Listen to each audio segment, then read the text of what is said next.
जय माता दी। हम जा रहे हैं नैना देवी माता के दर्शन करने। जय माता दी। सुबह के 5:30 बजे चले थे हम नालागढ़ से। अब हम पहुंचने वाले हैं लगभग आधे घंटे में। जंगल का रास्ता हमने पास कर लिया है। कोल्ला था टोबा के ऊपर।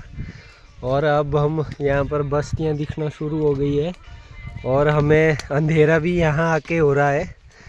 जंगल में अंधेरा हो जाता तो यहाँ जानवरों का डर रहता है।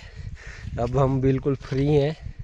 हमने आइडिया लगा दिया था कि अंधेरा होने से पहले हम यहाँ पर पहुँच जाएंगे, क्योंकि राहुल भाई इस रास्ते से बहुत बार आए हुए हैं पहले।